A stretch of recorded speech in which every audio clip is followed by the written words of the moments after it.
George Washington always put an emphasis on meriting success. This idea that you can't decide, there's a quote he would use from Joseph Addison's Cato, which is, it's not in mortals to command success, but you can do better, you can deserve it. So this idea that if you want to do great things and you want to do big things, you need to work on improving yourself, making sure that you are in a position to merit that opportunity, that success when it comes to you. Because we are mortal. We aren't able to dictate what's going to happen. So preparation was always key for him. Prepare, educate yourself, pursue those things that you want to pursue. And then when opportunity is there, you can have that success that you merit.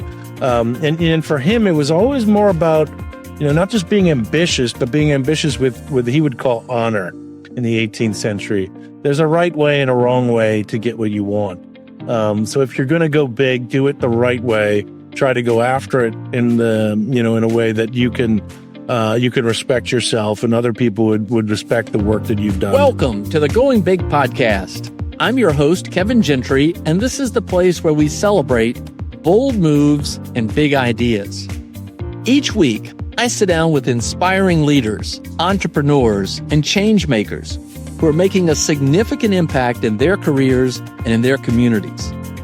Whether you're looking to level up your leadership, pursue your passion, or just get inspired to take your next big leap, this is where those stories come to light. Now, if you're listening on iTunes, YouTube, or anywhere else you tune into podcasts, be sure to hit that subscribe button so you'll never miss an episode. Now, let's dive in to what it means to truly go big. Well, ladies and gentlemen, with me today is Dr. Douglas Bradburn, who since 2018 has been the president and CEO of George Washington's Mount Vernon. He is a well-known American historian and author, but in this role at Mount Vernon, as you're going to quickly see, there's a lot to discuss with respect to going big. First of all, there's the obvious sort of highly consequential and courageous leadership of George Washington with respect to our nation and its founding. There's also the enormous historical importance of his home, Mount Vernon, which we'll learn more about. And then also, I think you're going to be really interested in the vision that Doug Bradburn has had for this historical property and how he's tapped elements of innovation to really harness a lot of the educational aspects of this in a way that's, again, very consequential. And for wherever you may be listening to this around the world, I hope as a result of today's conversation, you'll conclude that if you've not been to George Washington's Mount Vernon, you've got to make a trip there soon. So, Doug, it's a real pleasure to have you with us today on the Going Big podcast. Thanks for joining us. Thank you, Kevin. It's great to see you again. I'm honored to be here with you.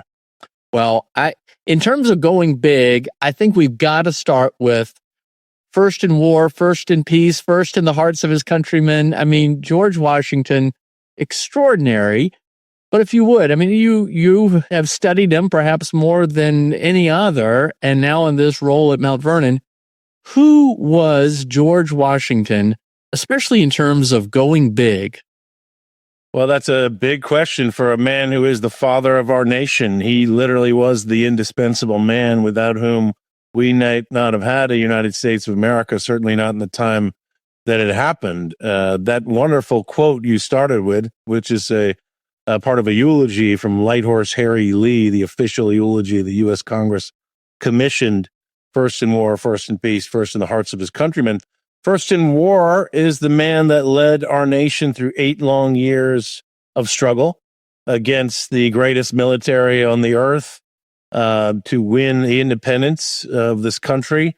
And, and we'll get into that, but it wasn't just that he won, it was how he did it, which has been so remarkable to setting up the character of the man and influence some of the values of our nation. And Doug, if I could jump in on that point, I interviewed former United States Senator Phil Gramm recently, and he brought up George Washington and he said the King of England commented that George Washington was arguably one of the greatest men alive in the world, which was high praise. And so that military leadership, it's just mind-boggling when you think about it. Absolutely. And the key, that's a wonderful quote. I'm glad he brought that up because The truth of it is, so the king actually has Benjamin West at the castle, and Benjamin West is an American-born painter, but he lives in England. He's actually painting Queen Charlotte. The king calls him in, and this is basically in the war was over, the negotiating the peace treaty, which ends the war and establishes the independence of the United States. And the king asked him, said, Mr. West, what will Mr. Washington do if he achieves an independence of the United States? And Mr. West said, I think he'll retire to a private situation. And the king said, if he does that, he'll be the greatest man of the world. Yeah. So that's the key part of it, that retiring at the end of the successful war, unlike Oliver Cromwell at the end of the English Civil War, he didn't march into Parliament and say, you've sat too long here, and became a dictator. And that fact of not becoming a military dictator, of allowing for civilian control, which he had promised, and which is the way he served throughout the war, establishes the first great myth of America. That is, we are different. Why is America different? Because George Washington went home to Mount Vernon. And so that story, our first origin story that made the American system would be a rule of law and not of men.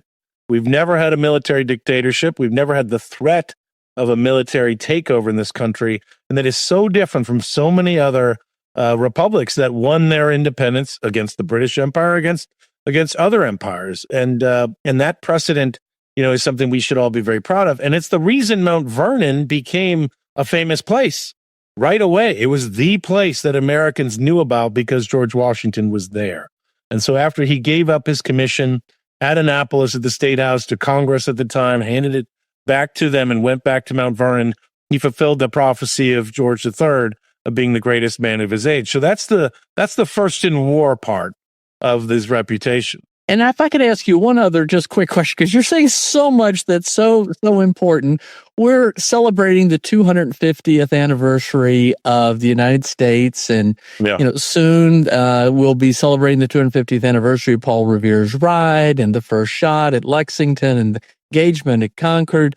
How did George Washington become the commander of the troops? I know there's a lot more to talk into, but before we leave this particular small chapter, yeah, we can stick as long as you like on anything. I'm happy to. And you're very timely, obviously, the 250th, and you touched on it.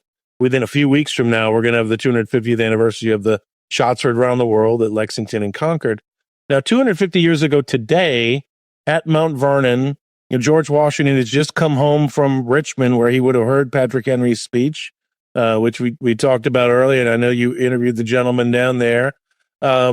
Washington at that time had already been asked to become the field commander of a number of these independent companies that were springing up throughout the colony of Virginia as part of that effort to mobilize and get prepared for the last argument of kings, which is war.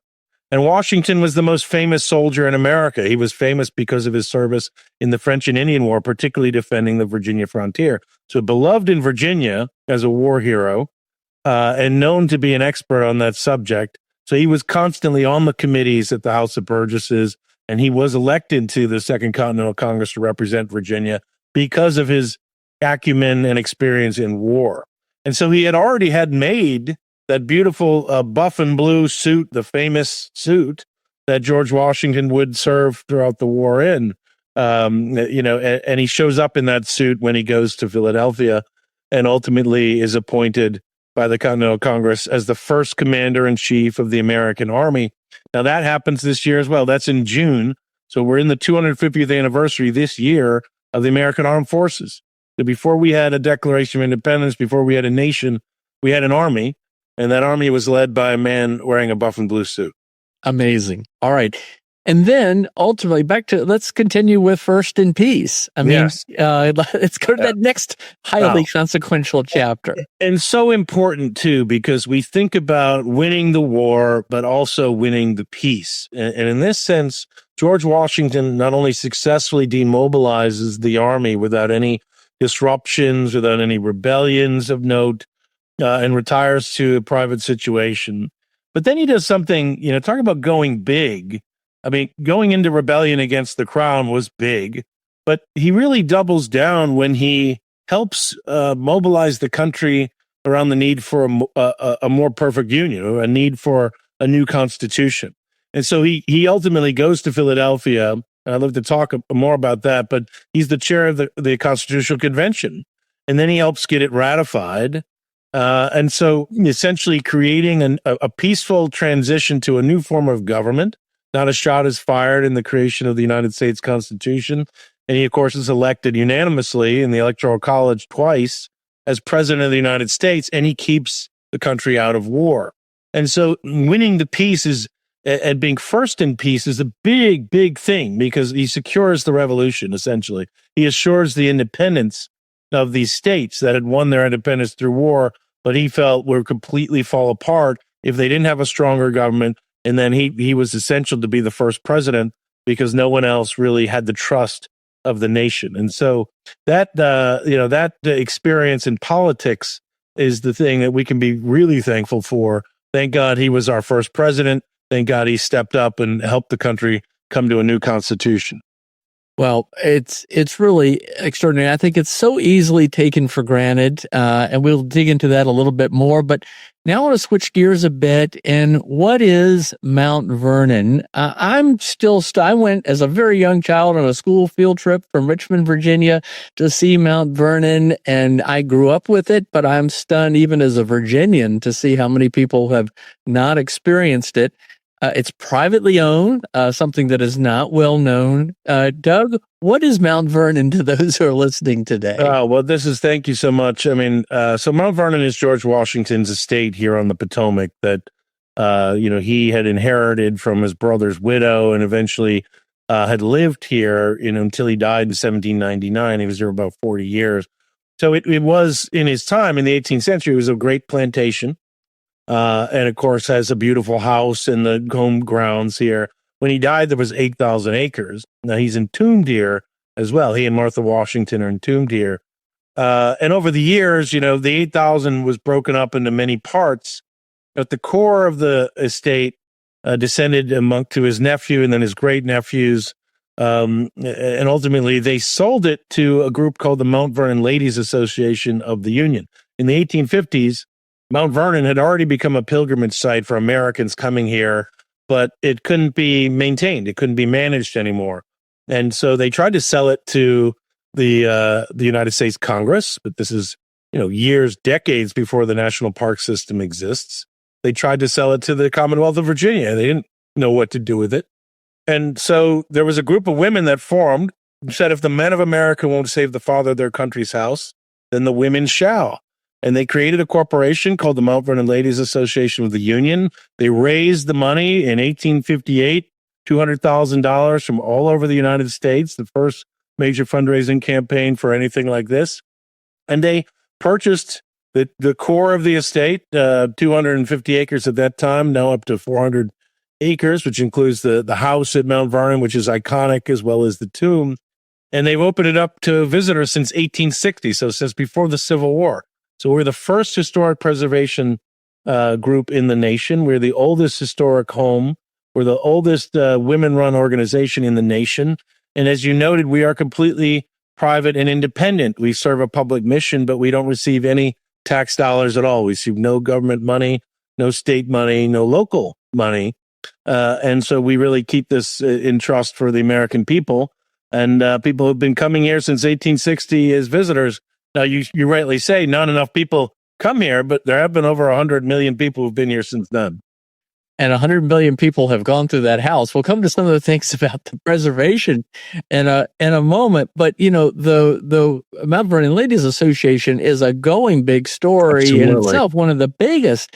To think that just before the American Civil War, a group of ladies went back and forth between the North and the South to raise funds, and to raise that much, it's extraordinary.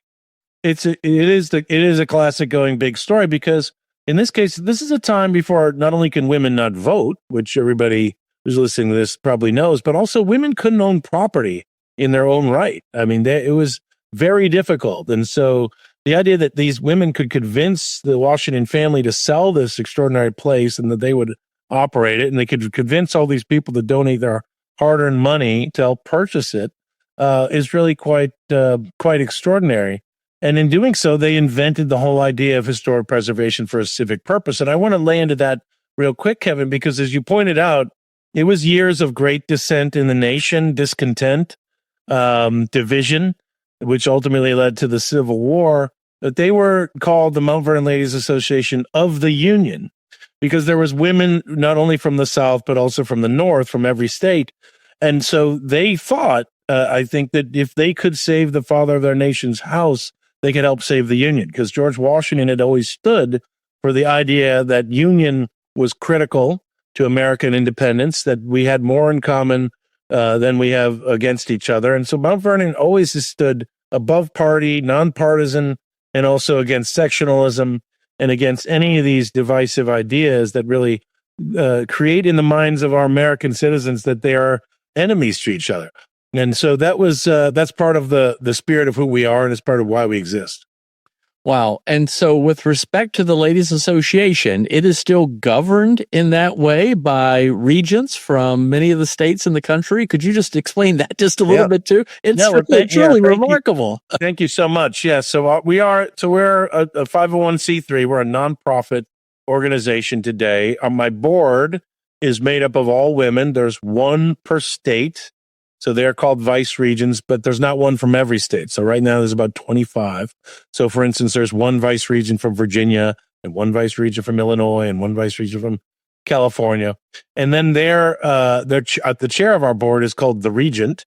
And that is a term that lasts for 3 years. The current regent is Daniel Petri, who's our vice regent for the state of Wisconsin. And so it is still a union of incredible women that drive this place forward. And so I'm honored to be, the man here. I'm the president and CEO is my title. There's been a resident superintendent of Mount Vernon since 1860. I'm only the 11th.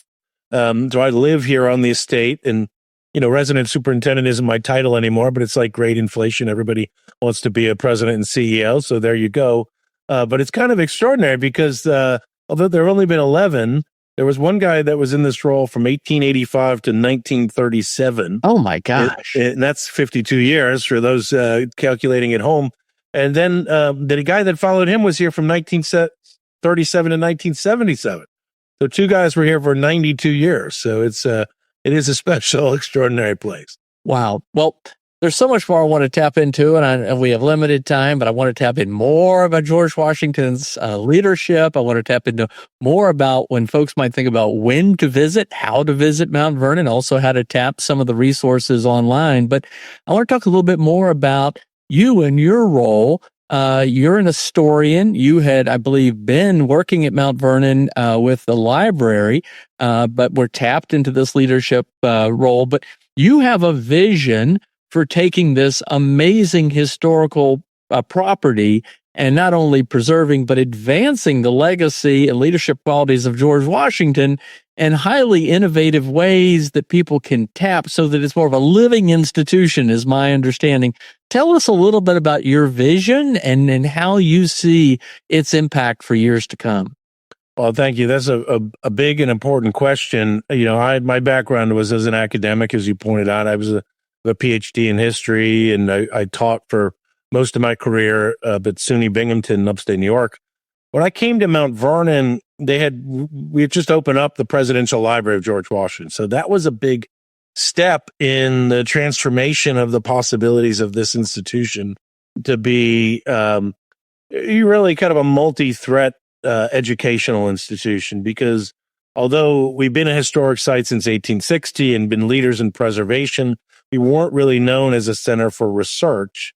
And the Presidential Library was not only supposed to be on the scale of a modern presidential library, but also a center and a hub for research on the 18th century, as well as a center for conversations about the continuing relevance of George Washington. So as the founding director of that library, a lot of my vision for the future of Mount Vernon was developed in building those programs out. And essentially, there weren't any here. This opened in 2013.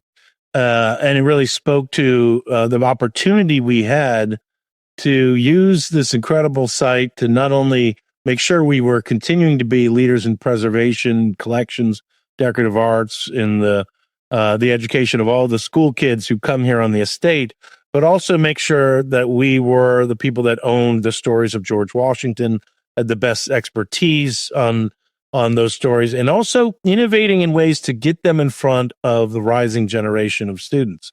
As you know, the way people consume media has been transformed. I mean, here we are on a podcast, which did not exist 20 years ago, let alone 10 years ago. They were still in their infancy, maybe 12, 13. And so we got to go where the eyeballs are. And so we've invested in storytelling through technology, everything from short form videos to more social media, but also very dense and impactful web-based web pages that are supported by deep research and databases and other things like that. So that we can tell stories and continue to tell stories as the platforms change. I think that's one of the biggest challenges is that the platforms are changing all the time. I mean, the kids are now on the TikTok and the Instagram, and when I first got here, those were non-existent.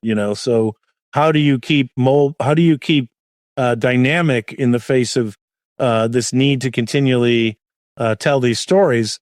Is one of the big questions and challenges that we're faced with. So the big vision is essentially to make sure that we are maintaining this place to the highest standards, but that George Washington's stories are relevant to the rising generation, and that everybody understands the timeless character of his leadership.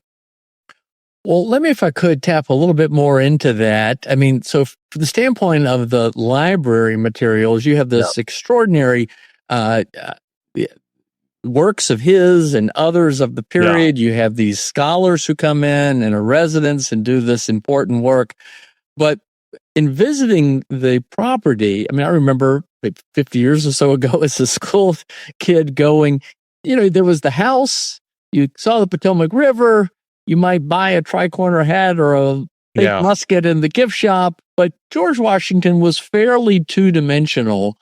And you all have brought that to life. And a lot of historical properties, I don't think, are as innovative. If you would talk a little bit more about the recent history of Mount Vernon deciding to go big and really leaning into that and bring it to life. I mean, the elements of engagement that you all offer for visitors now, it's really quite remarkable. Well, thank you for that. I agree. I mean, to go big at Mount Vernon means that we have to assure that there's something for every person here that can connect them to the relevance and the authenticity of the place they're at. So Mount Vernon does have his tomb and does have stories of memorial stories, but it also is a living history site where we interpret him as the entrepreneur. People don't know that he had the largest distillery in the nation at the time he died. We actually distill whiskey here. We have his distillery on the exact site it's on. We've brought back more items that were owned by George and Martha Washington in the last 5 years than all of our history combined. Thousands of items have been brought home here, and these can be brought to life in multiple museum exhibits, which we have, and also in the mansion house itself, the outbuildings itself, the hundreds of acres of woodlands, and we preserve the view across the river as we preserve that so people can be immersed in the 18th century. We have character actors. We tell the story of the enslaved here at Mount Vernon in multiple ways, in impactful ways, and historic trades. So we have the blacksmiths, and we have the spinning house, and we have people on the farm. And you can, of course, also enjoy the beauty of the place. I've got a restaurant. I've got shops. So it is a dynamic and kind of constantly moving institution. I will say the research side has been critical to it. I mean, this is somewhat counterintuitive, I think, for a lot of institutions. You have to invest in research to stay relevant. It's counterintuitive because research is expensive and it takes time, and sometimes you might not know exactly where it will go. But because we do that both in the preservation, in archaeology, but also in history, it's the way to stay dynamic and relevant because we have all these scholars coming through. We're also making new discoveries in terms of what you're finding when you're restoring the home, new discoveries in archives around the world. So I'll give you one example. We're acquiring letters of George Washington as they come up for auction. And some of these incredible letters he wrote to a guy named the Marquis de Châteauroux came up for auction. Nobody knew much about Châteauroux, I reached out and found a scholar in France. And it turned out that this whole Châteauroux archive was something that had not been discovered and exploited or used before. And out of that grew a lot of our ability to provide new programming at Mount Vernon. Châteauroux was actually one of the French officers who was here at Mount Vernon when Rochambeau's army stopped at Mount Vernon. So you find ways to tell stories that didn't exist before through research and ways to be constantly relevant. And I think this is something that all museums and historic sites need to keep in mind. The resources are always a problem, but research is going to be critical for your ability to be the expert on your own subject, but also to constantly refresh and renew the way you're telling the stories that you can tell. All right. Well, I got 3 or 4 other different things I'd like to dig into that all relate to going big. Back on the property itself. I mean, again, it's the house, but it's so much of the other outbuildings and going down to the water. And tell us first of all, you've got you really tie into the native plants that George Washington was raising, going back to your research because you had his diary notes of what he had. I'm now growing pawpaws as a result because I learned it was his favorite fruit, and it's a great thing to grow in Virginia. Local delicacy. That's right. Yeah. It really is. Tell us about the cherries discovery. Wow. I mean, you also have an element of archaeology continuing to go on. Well, thank you. That's exactly the kind of point. I mean, so we are in the midst of the most important preservation project that Mount Vernon's undertaken since we saved the mansion. We discovered right after I became CEO, and this is maybe a lesson to all those who are stewards of institutions as well as innovators who are starting an institution. We discovered a problem with the foundation of George Washington's house. It goes back to 1737. It gets 1 million people a year walking through it. It's been preserved since 1860 to deal with these crowds, but it's been kind of added to over time. When you don't have enough resources, you're just solving problems. And so in some ways, it's underneath it in the cellar, it's kind of a Frankenstein's monster. There's different pillars that were put in the 19th century and the 20th century, different, heating systems, different fixes for temporary problems. And so we discovered that there was a fundamental flaw with the framing of the house. I won't go into the details of it, but essentially it required a major fix. Now, we could have gone small and just fixed the sill and said, okay, that's fixed, and we moved on. But we decided to go big and think about, we had the opportunity in our generation to holistically deal with a lot of these issues related to moisture. We had termite incursions in the house. It's a wooden structure that had been fixed with brick. The brick had disappeared. So we decided we needed to make sure this wasn't going to happen again, and that we, who had the opportunity to understand the problem, had the wherewithal to go big, needed to do the fix. And this is not the most sexy of projects for a CEO to go around and say, hey, and this is preservation in general, we're going to put all this money into something and it's going to look exactly the same, right? When we're done with it, except better. It's a challenge, but it was the right thing to do. And so we did it, and we're in the midst of it right now. Part of that project is not only repairing masonry and carpentry, but we're going to put in a new HVAC system, and the ductwork needs to go under the house and up the chimney stacks. Now, before we can do that, we have to do archaeology to clear the cellar. And so in the midst of doing this archaeology last spring, we discovered these intact bottles under the paving stones in the cellar that were put in there in 1775. So 250 years ago this year, underneath those paving stones were these 30 intact bottles, 18th century bottles filled with cherries and gooseberries and currants. And so were they still? What was left? Unbelievable. So what it was is so when you dug them up, they were bottles basically filled with liquid, and we carefully took them out and discovered what was in them. It was cherries. So what had happened was, this was a preservation technique from the 18th century. So you would harvest cherries, you would dry them, put them in an old wine bottle, cork them, bury them underground, and then you dig them up, in the wintertime, and you could have fresh cherries. You'd have cherry cobbler, make cherry bounce, which is a brandy-based liqueur drink cordial. In this case, these were buried and they were never dug up again. Now, we don't know why. They were forgotten. Again, this is when George Washington's going off to war, 1775. So there are disruptions in the household. He's gone. So who knows how these were left there. But so we discovered them. What had happened over time is that the corks, shrank and sank into the bottles. And so over time, groundwater sort of filled up these bottles. And the remarkable thing, Kevin, is that the water, had to go through that hard Virginia clay to get in there. So the water is completely distilled water. No bacteria in the water. We worked with the USDA to analyze the contents. The contents are they're food grade edible right now because they've been sitting in this distilled water essentially. And, I haven't tried them and I don't think you would want to try these, but it's an incredible discovery. So this is a kind of the thing, because we're doing it correctly and taking our time, we discover these things and we've gotten, tons of press and excitement about this. And again, this is how you make sure that you're relevant and exciting for people. You are investing in doing these things the right way and the stories will come. Amazing. Well, there's so much to see and to discover at Mount Vernon. I want to tackle a couple more things about George Washington and his consequential leadership. But before that, Doug, for people listening, how should they think about visiting Mount Vernon? I think I have visited it every season. It's spectacular at Christmas time. It's spectacular right now in the spring. It's spectacular in the summer. But how should people think about it? Well, thank you. Look, we're open 365 days a year. So anytime you're in the DC area, you should make Mount Vernon an opportunity. It should be a bucket list for you. It's been important to Americans, as I said, since the founding of the nation. But, this time of year, you've got the beautiful gardens about to go into bloom.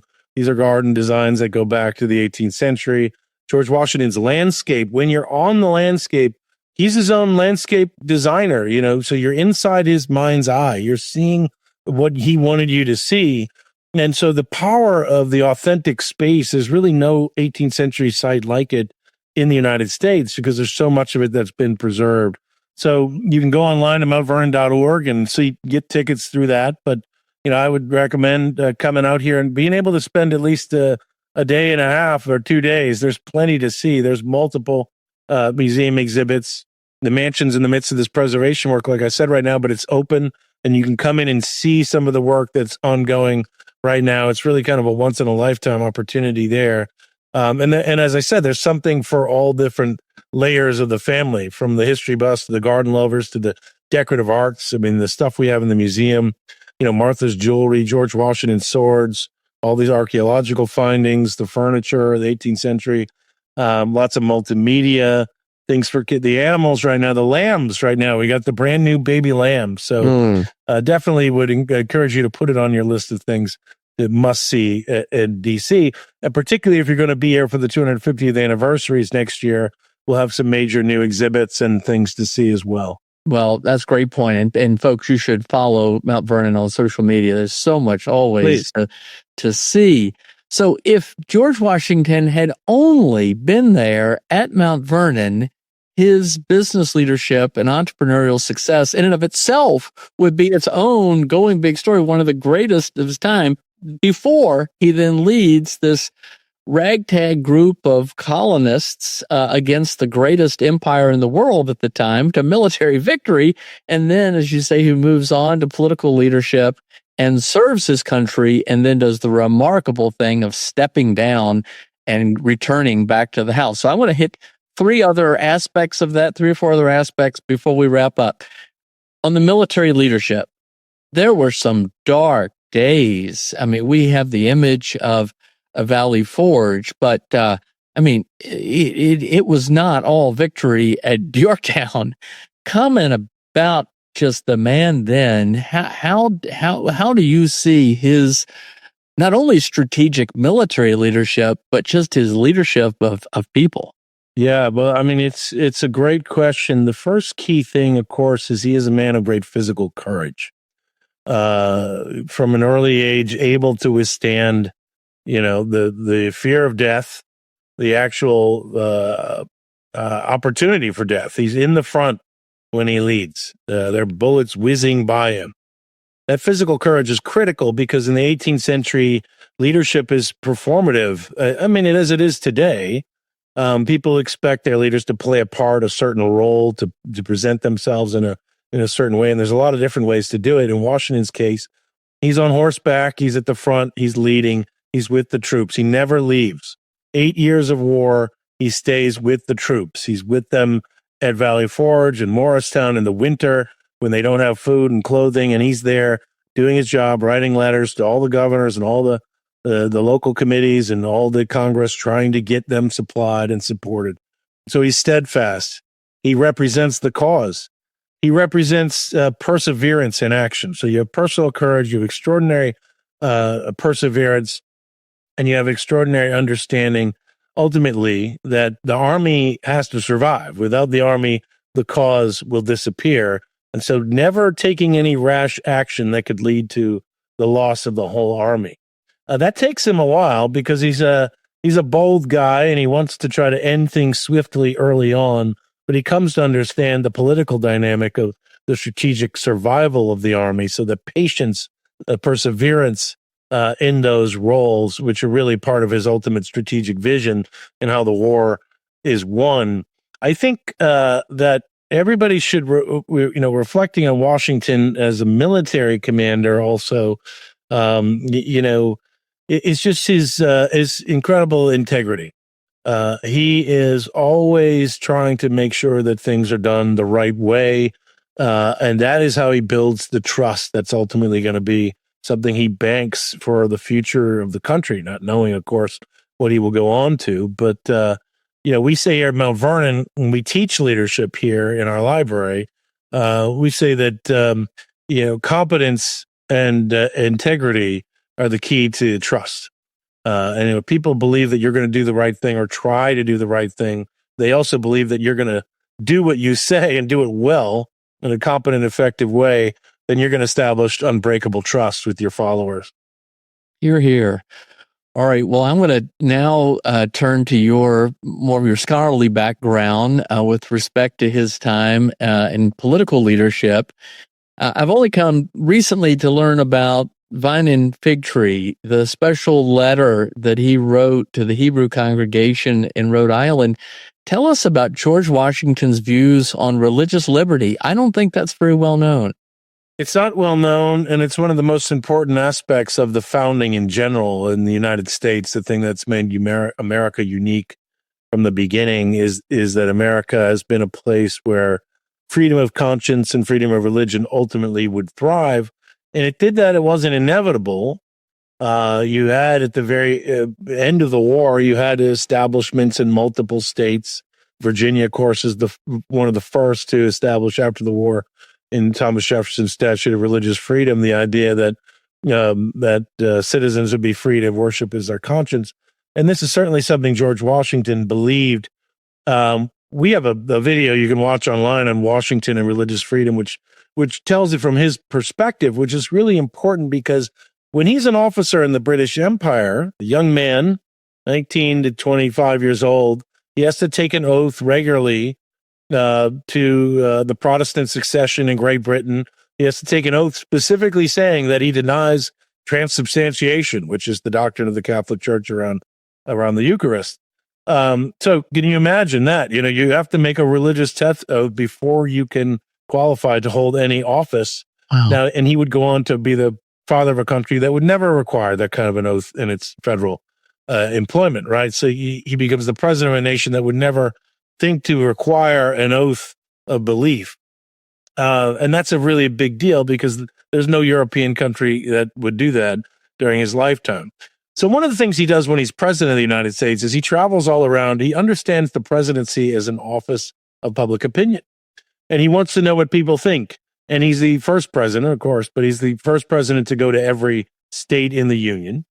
He goes to Rhode Island, and he goes to, whenever he goes anywhere, he gets a lot of petitions from different people in those cities, like, the Chamber of Commerce, and the local Masonic lodges and the men's groups, and then also different ministers.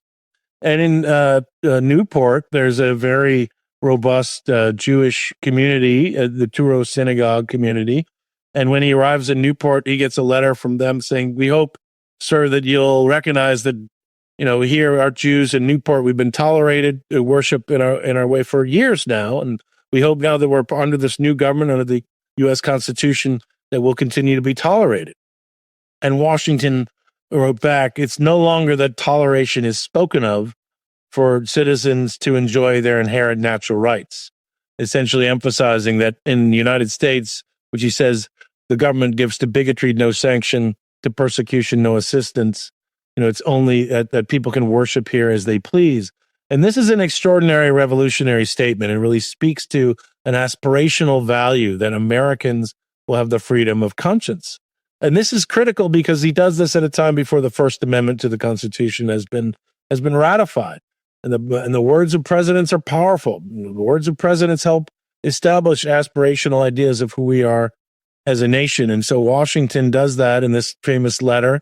And he quotes from the book of Micah, which you mentioned, in which he says he hopes that, we can all live under our own vine and fig tree and no one will make us afraid. Sort of a prayer at the end of his statement. This letter is I think, as timely as ever, as we've seen rising anti-Semitism in the nation. It's a very important letter to the Jewish community of the United States. And it just goes to show that anti-Semitism has been anti-American since George Washington. But no other leader of a European power could have written a letter like that in the 18th century. It really was a remarkable thing. And I think this is one of the reasons that George Washington is so relevant to today. The values that we share as Americans can best be told from stories of our unique founding. And you can't understand our founding of this country without understanding George Washington. And you can't understand George Washington with Mount Vernon. Wow. Well, 250 years ago, he was doing these things, which today we remark as being still so consequential. So toward that end, and you're using your term about being aspirational, and this is certainly tied to going big. Speak, if you will, about the farewell address, his farewell address to the country after serving as president. It's a little tough to read because of the language at the time, but boy, it's pretty powerful. It's very powerful. It used to be common reading in classrooms and, the old McGuffey readers and these educational tools that America had in the past. It's, as you say, it's over 6,000 words now. And that's hard in a modern age, but the message is so relevant and continuously important. The most critical thing about it is his emphasis on union. It is all structured around the idea that American independence and that liberty of person that we cherish so much in America will not survive without unity. That you can't have one without the other. That union is critical and that we should be very careful about people that emphasize the differences first amongst us. Because first and foremost needs to understand the values we share and the union that we need that gives us the strength that allows us to defend our liberty. And so he's looking at the dangers from, foreign subversion of this experiment in democracy.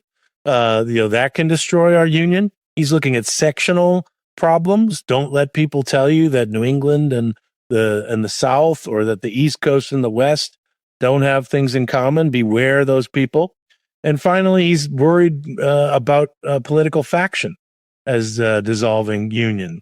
That we have parties in a free nation. You're always going to have difference of opinion in a free country, as he had written to Hamilton. Until men are governed by angels, we have to allow for differences of opinion. But that parties, as inevitable as they are, you cannot allow party animosity to reach such a pitch of extremism that people consider themselves as enemies to each other, because it will destroy the fabric of the nation. And he, of course, he's very much in a mode where there's nothing like this system of governance in the world. And if America doesn't succeed, he thinks that it is it'll be the death knell for systems based on representative government and liberty in the world. And I think that is the ultimate message for people, is that we all, Kevin, have inherited an extraordinary thing. We grew up in a nation where people are free. The world right now is made up of people who aren't free. There are people fighting for their independence. fighting for the kind of freedom that we sometimes take for granted. And we have a responsibility to hand this off to the next generation intact or more perfect. That should be the goal, that we're constantly striving to realize these aspirations, make them come into place.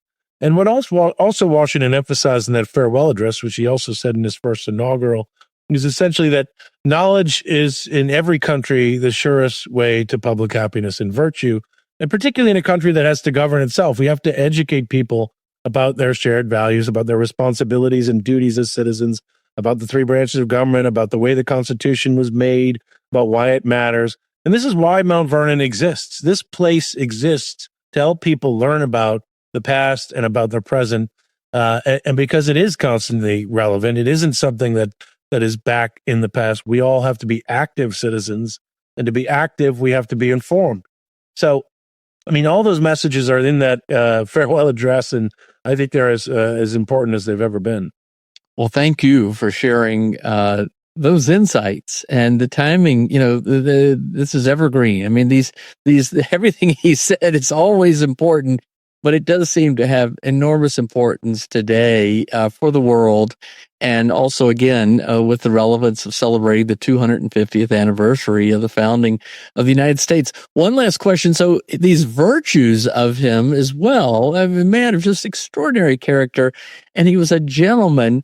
Tell us a little bit about after he was president, after he had served as the commander-in-chief of the troops. He's back at Mount Vernon. He's continuing to innovate and do all sorts of different things, but he also hosts people who drop by.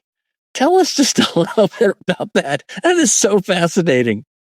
Well, you know, it's definitely a different time, right? It's the 18th century, and they still have this idea of Virginia hospitality for a man of Washington's capacity and stature. It was expected that if you had a letter of introduction to him from any respectable person, and, he's like 6 degrees of Kevin Bacon. I mean, everybody knows somebody who served with him or knew somebody. I mean, he'd been involved in public life for so long.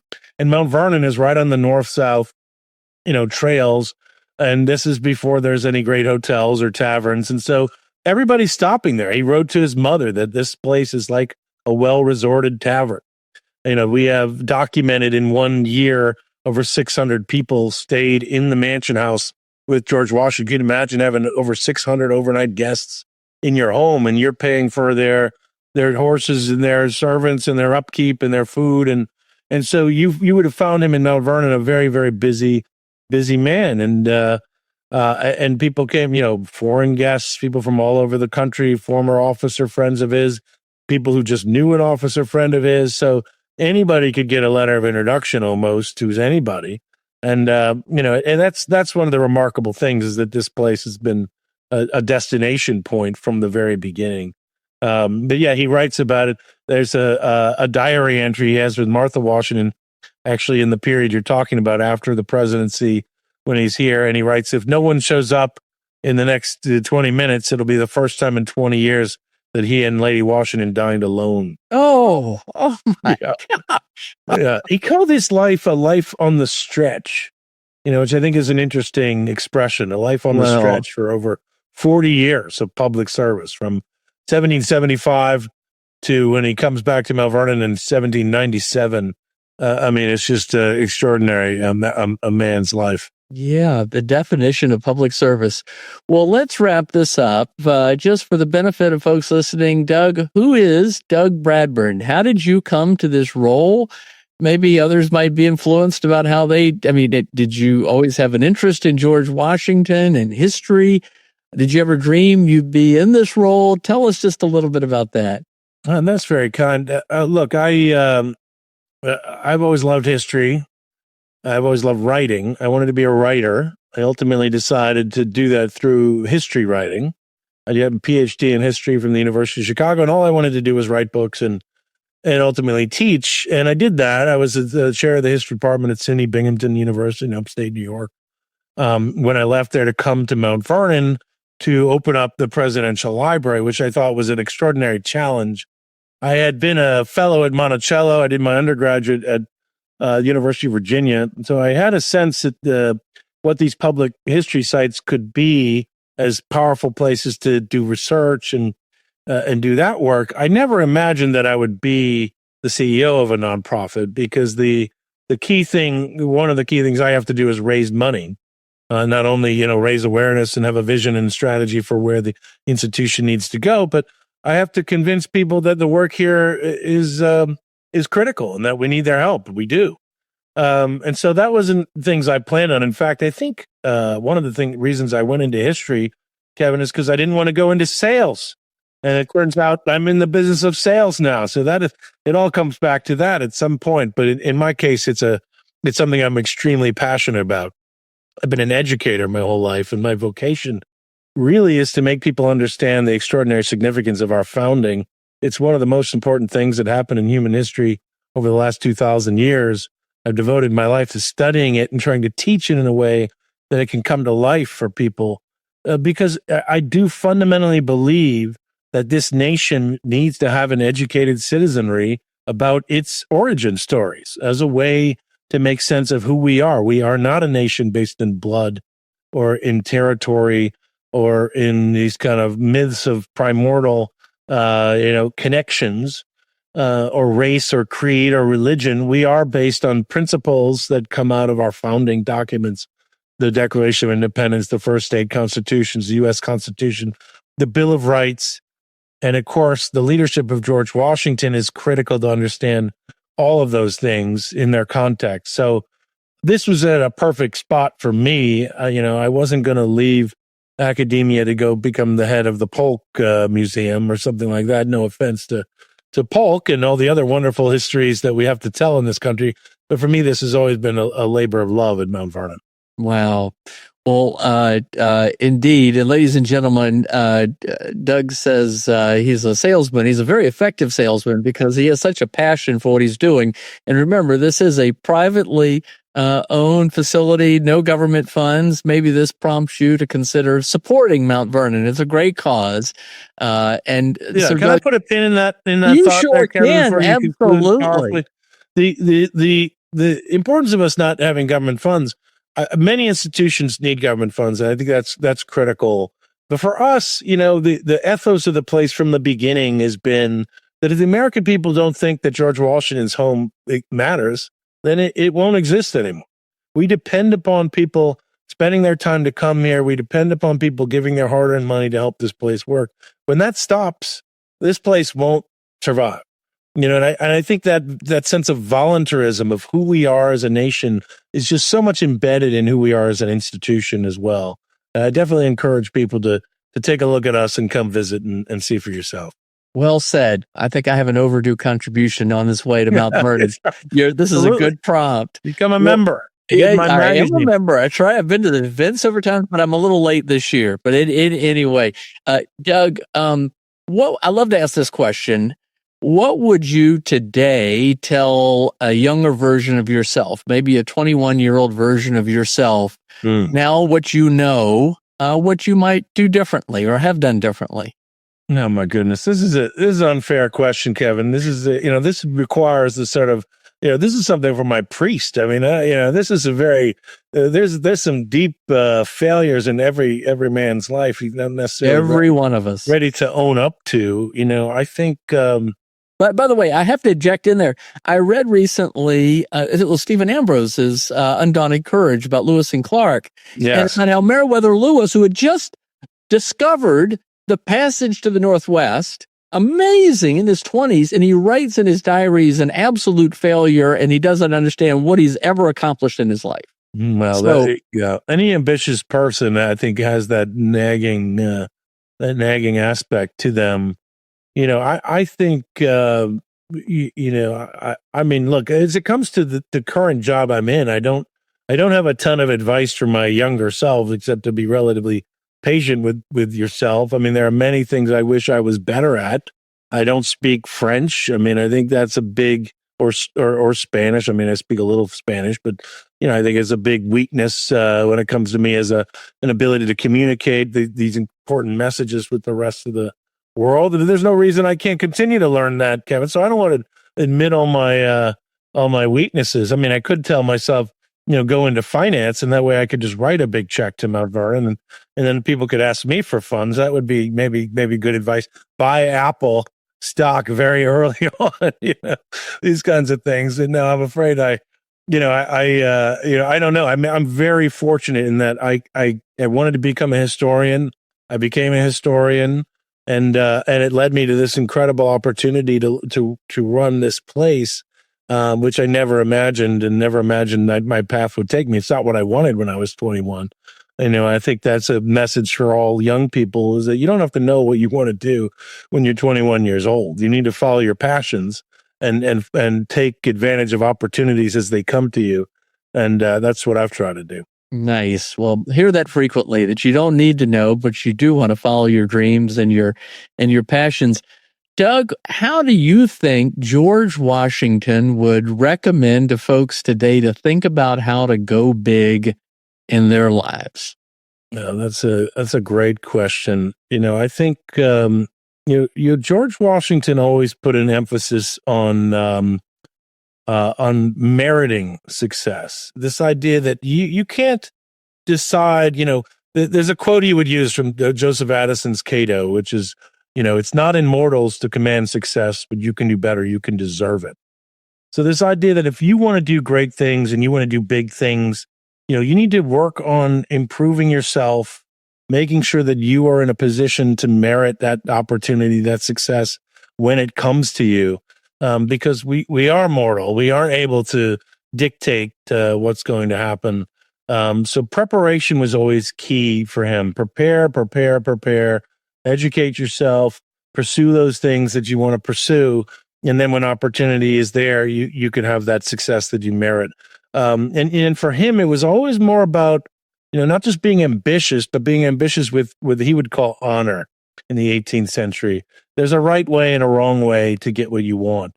So if you're going to go big, do it the right way. Try to go after it in a way that you can respect yourself, and other people would respect the work that you've done. He didn't see much value in just getting ahead for the sake of it. Nah. All right. Well, you're a very influential and important leader, not only in the Washington, D.C. area, but in the historical community and everything that you're doing with respect to Mount Vernon. Last question. What advice would you, Doug Bradburn, give to folks listening to think about how they should go big in their life? That is a good question. How do you go big in your own life? I think you have to pursue the things that you care deepest about, that you are passionate about. It's such a cliche, because how do you find those things? For those of you who have those things, embrace them and go forward with them. I would also say time is short. If you want to do something, do it. If you want to take an opportunity, take the opportunity. Those of us who lived long enough to see parents die and friends die and siblings die, the one thing is that it isn't as important as you think it is. You just need to go do the thing you want to do.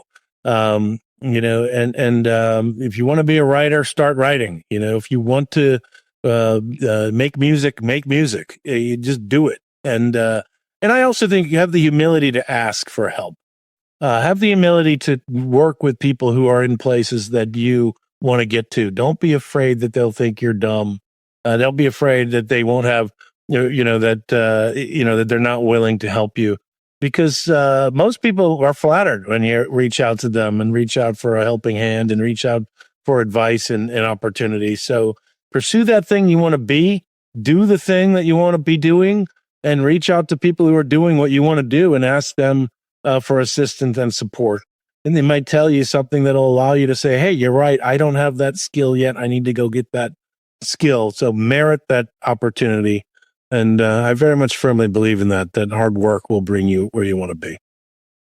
Well, Doug Bradburn, it's been a treat being with you today. Thanks for encouraging us all to think about and go big, especially through the amazing example of George Washington and his principled, courageous leadership.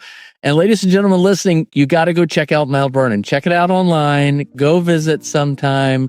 Support them. You'll love it. And it's a great time to do it in celebration of America's 250th. Doug Bradburn, so nice to be with you. Kevin, thank you so much. I appreciate the time and opportunity to speak with you. Thanks for tuning in to the Going Big podcast. I hope today's conversation left you feeling energized and ready to tackle your biggest goals. Don't forget to subscribe and leave us a review on iTunes, YouTube, or wherever you listen to podcasts. It really helps spread the word, and it gets these inspiring stories out to more people. You can also find more content, resources, and updates at our website, goingbigpodcast.com. Remember, the only limits are the ones you don't challenge, the limits that you impose on yourself. Keep pushing, keep growing, and above all, keep going big. See you next time on the Going Big podcast.